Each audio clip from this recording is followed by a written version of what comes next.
ये कहानी है एक मुर्दा लड़की की जिसको कुछ लोग अपनी सेक्स स्लेव बना लेते हैं। अगर स्टोरी अच्छी लगे तो सब्सक्राइब जरूर करना।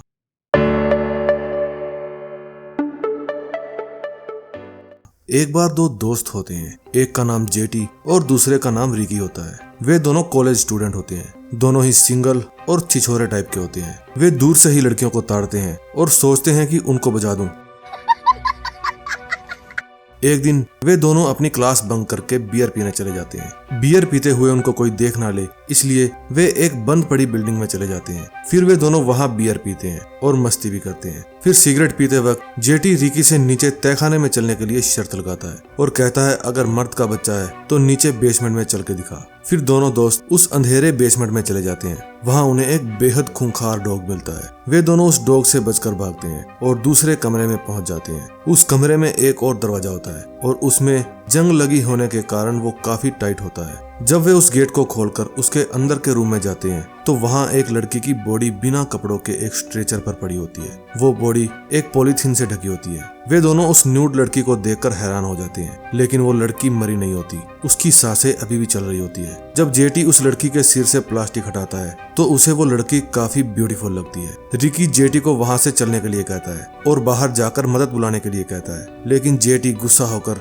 उसके मुंह पे मुक्का मारता है। वो कहता है मैं जो करता हूँ मुझे करने दो, अगर तुम यहाँ से जाना चाहते हो तो जा सकते हो। फिर रिकी गुस्से में वहां से चला जाता है। अगले दिन जब वे दोनों फिर से उसी जगह जाते हैं तो जेटी रिकी से माफी मांगता है। फिर जेटी बताता है कि कल वो डेड गर्ल नींद से उठी थी, फिर उसने मुझ पर हमला करने की कोशिश की तो मैंने उसके सिर पर कई बार वार किया, वो फिर भी नहीं मरी। फिर उसके बाद जेटी रिकी की गन लेकर उसे उस लड़की पर चलाकर दिखाता है, लेकिन इस बार भी वो लड़की नहीं मरती। रिकी इस बात से बहुत ही ज्यादा चौंक जाता है। जेटी बताता है कि ऐसा लगता है ये लड़की यहाँ पर कई दिनों से है और मरती भी नहीं है। रिकी को यह सब बेहद अजीब लग रहा होता है, मगर जेटी कहता है ये हमारे लिए एक चांस है, हम इस लड़की के साथ वो सब कर सकते हैं जो हम दूसरी लड़कियों के साथ नहीं कर पाते। ये हमारी खुद की सेक्स स्लेव होगी। रिकी उसकी बातों में आ जाता है। वे दोनों एक दूसरे को प्रॉमिस करते हैं कि हम ये बात कभी किसी को नहीं बताएंगे। रिकी को अपनी क्लास की एक लड़की काफी पसंद होती है, लेकिन उसका कोई और बॉयफ्रेंड होता है। रिकी बस उसे ताड़ता ही रहता है। फिर रात में रिकी को उसी डेड गर्ल की याद आती है। फिर अगले दिन रिकी अकेला ही उस जगह पर जाता है। जब वो वहां पर जाकर देखता है तो उसी की क्लास का एक लड़का जिसका नाम व्हीलर होता है उस लड़की के साथ सेक्स कर रहा होता है। रिकी गुस्सा होकर जेटी से पूछता है ये सब क्या है, हमने किसी को ना बताने का वादा किया था। जेटी कहता है मैं अकेला था, इसीलिए इसे कंपनी के लिए साथ लाया हूँ। रिकी कहता है ये सब ज्यादा दिन नहीं चलेगा, मैं जाकर सब कुछ पुलिस को बता दूंगा। जेटी को पता होता है कि रिकी ये सब किसी और को नहीं बताएगा। घर पहुंचने पर रिकी 911 पर कॉल करता है, मगर कुछ भी नहीं कह पाता। फिर वो एक कबाड़ की दुकान पर जाकर अपनी साइकिल के बदले एक बोल्ट कटर ले लेता है। अब रिकी फिर से वहीं जाता है, लेकिन अब उसे उस लड़की के अलावा वहां कोई नहीं मिलता। अब रिकी उस लड़की के हाथ से बंधी चैन को काट देता है, लेकिन वो रिकी पर ही हमला करने की कोशिश करती है। तभी बाहर से जेटी के आने की आवाज आती है और रिकी मौका देखकर वहां से निकल जाता है। जब जेटी उस लड़की के पास जाता है तो वो लड़की उसके ऊपर हमला कर देती है। व्हीलर को वहां वोल्ट कटर पड़ा मिलता है। फिर वे समझ जाते हैं कि ये काम जरूर रिकी का होगा।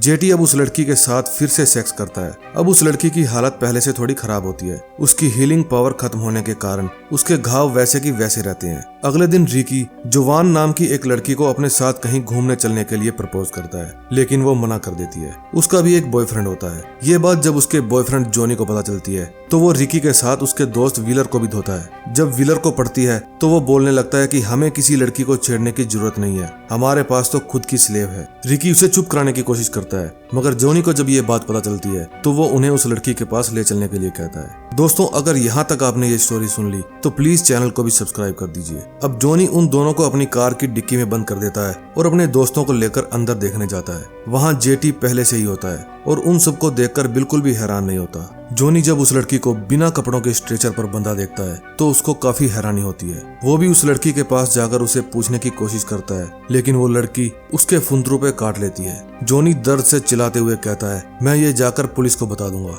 लेकिन जेटी कहता है क्या बताओगे पुलिस को, तुम्हारे ऊपर ही केस बनेगा कि तुम अपने दोस्तों के साथ यहाँ पर एक लड़की का रेप करने आए थे और उसने तुम्हारे प्राइवेट पार्ट पर काट लिया है। अब जॉनी अपने दोस्तों के साथ वहाँ से चला जाता है। जब सभी लोग वहाँ से चले जाते हैं तो जेटी उस लड़की के होठों पर लिपस्टिक लगाता है, लेकिन तभी वही खूंखार डॉग वहाँ पर आ जाता है। जेटी धीरे धीरे उस लड़की के ऊपर से हट जाता है, लेकिन वो डॉग स्ट्रेचर पर चढ़ जाता है जैसे ये उसी लड़की का डॉग हो, लेकिन वो लड़की उस डॉग को अपने दांतों से काटकर मार देती है। जेटी ये सब देखता रहता है। अगले दिन स्कूल में जॉनी की तबीयत खराब होने लगती है। जब वो टॉयलेट जाता है तो उसे खून की पोटी आती है। फिर जॉनी का फ्रेंड ड्वायर उस लड़की को आजाद करने जाता है, लेकिन तभी वहाँ जेटी आ जाता है। ड्वायर उसे देखकर कहता है कि जब से इसने जॉनी को काटा है उसकी तबीयत बहुत ज्यादा खराब हो गई है, वो खून की उल्टियां कर रहा है, ये सब इसी के काटने की वजह से हुआ है। इतने में वो लड़की ड्वायर को भी काट लेती है। जेटी अब सारा खेल समझ जाता है। अब वो अपनी कार में बैठकर व्हीलर को लेकर एक पेट्रोल पंप पर जाता है। वहाँ वे एक लड़की को किडनैप करने का प्लान बनाते हैं, क्योंकि ये इस लड़की को उस इन्फेक्टेड लड़की से कटवाकर उसके जैसा ही बनाना चाहते थे, लेकिन ये लड़की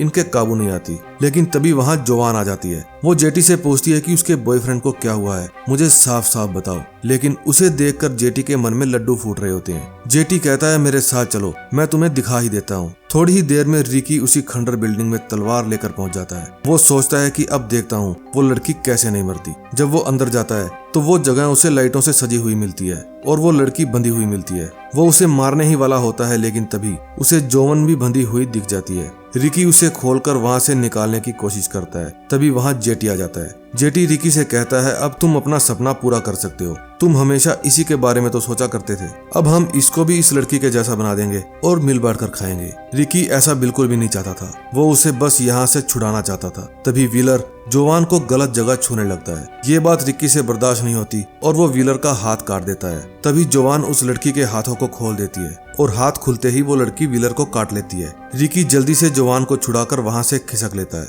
लेकिन जिस रास्ते से वे लोग जाते हैं वो रास्ता आगे से बंद होता है, इसलिए वे फिर से उसी जगह पर वापस आ जाते हैं। वो न्यूड लड़की हाथ खुलने के बाद अब और भी ज्यादा खूंखार हो जाती है। वो जेटी के ऊपर हमला करके उसके होठों को काट लेती है। हड़बड़ी में जेटी जोवान को चाकू मार देता है। जोवान मरने ही वाली होती है। ये देखकर रिकी बहुत दुखी होता है। जेटी कहता है अगर तुम जोवान को बचाना चाहते हो तो तुम्हें पता ही है तुम्हें क्या करना है। अब वो खूंखार लड़की भी वहाँ से भाग जाती है। इसके कुछ दिनों बाद रिकी स्कूल में बैठा होता है। वो काफी खुश होता है। उसकी खुशी का कारण आप लोग समझ ही गए होंगे, नहीं समझे तो मैं बताता हूँ। दरअसल वो जो इन्फेक्टेड लड़की थी वो ज़ॉम्बी थी, इसीलिए वो गोली खाकर भी जिंदा थी। जब जोवान मरने वाली थी तब रिकी ने उसे ज़ॉम्बी गर्ल से कटवा दिया था ताकि जोवान भी जिंदा रह सके। अब रिकी जोवान को भी सेक्स स्लेव की तरह यूज करता है। उसके ज़ॉम्बी होने का जेटी को उसी वक्त पता चल गया था जब उसने ड्वायर को काटा था, और वो खंडर बिल्डिंग जहाँ वो बंधी हुई थी वो एक हॉस्पिटल था। हो सकता है डॉक्टर वहाँ छुपकर उस लड़की पर कोई रिसर्च कर रहे हो। उम्मीद करता हूँ आपको ये स्टोरी अच्छी लगी होगी। अगर आप हमारे चैनल पर नए हो तो चैनल को सब्सक्राइब करें और वीडियो को लाइक करें। मैं मिलूंगा आपको ऐसी ही और स्टोरी लेके। Till then tata bye bye.